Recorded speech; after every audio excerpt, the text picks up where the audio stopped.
Well, hello. Hello. This is Brother West, Prophet West. I hope this morning's prayer really touched you and really met you. And I hope you putting what you asked God for into practical application. And if you did that, God is moving.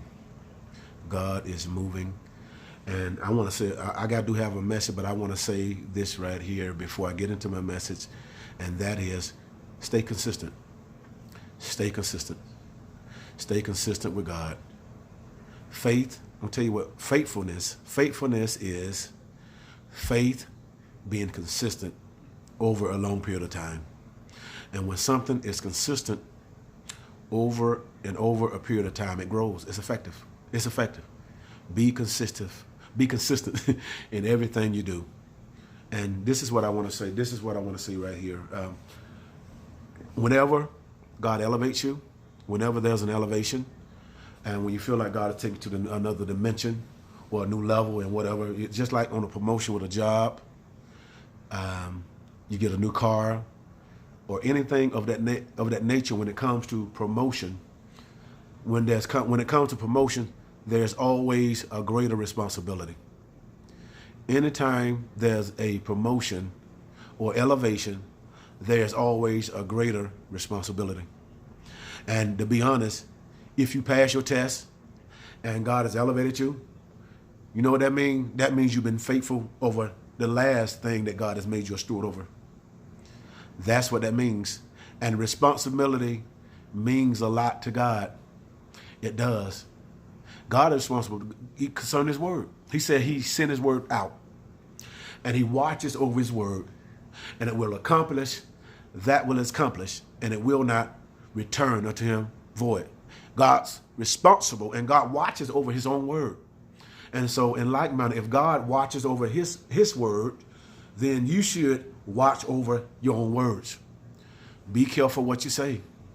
Be careful of what you do. Because a man or a woman, you're no greater than your word. You're no greater than your word. And faith without works is dead. You just can't say nothing and just say it. And if your feet are not aligning with your mouth, then there's a dead cat on the line. You're lying. That's how you know what's up with a person, whether they real or not. Their character. Good character and bad character. Good character, they will fulfill and do what they say. But bad character, they won't. They'll lie, they'll cheat, and all of that. That's why in the Bible, in Matthew, it talks about a man who had these talents. And so, but he had to go away for a while. And so he wanted to leave these talents, this money, and he wanted to make it grow. So he had these servants. He gave one 5 talents, one, was it 2 and 1. The one that had 5 talents and abilities, he was effective. And he worked, he spanned, and he earned more money. He earned more money. The one that was 2, they earned more. But the one that had 1 talent, he took what he had and buried it. Didn't use it, didn't grow it, or nothing like that. And so when the master came back, he rewarded the one with 5. He rewarded the one with 2. But the one that didn't do nothing at all, took it away from him. And gave it to one that had 5 and threw him in outer darkness. So God is looking at what you're doing. He's looking at what he's given to you because God has given you a responsibility. He's given every man a measure of faith. He also given you love. He's given you life. And those that know the name of Christ, he's given you the responsibility of letting people know about his goodness, to represent him. When you come into the salvation of the truth, you're coming into the one who sanctions you. You're representing the one who saved you, Jesus. And so our job is to be like him. Our job is to become an imprint. An imprint is like a president, a dead president. What they do is they imprint their face on the coin. They're engraving it. And so God wants us to become an imprint of who he is, where people can see us. We will stand out. It will be engraved. We've been engraved with his likeness. His word will be engraved in us. And see, God wants us to be a living imprint. A living imprint is the living likeness of him walking around, telling of his goodness, telling of his mercy. Matter of fact, the Bible says We are a peculiar people, a chosen generation, a holy people, kings and priests that he's brought out of darkness and into his marvelous light. Meaning that if God has brought us out of darkness into light, we must show light. In the midst of darkness, we must show light. And so my brief word is, when there's an elevation, when God elevates you, that means he's requiring you to become responsible for something else.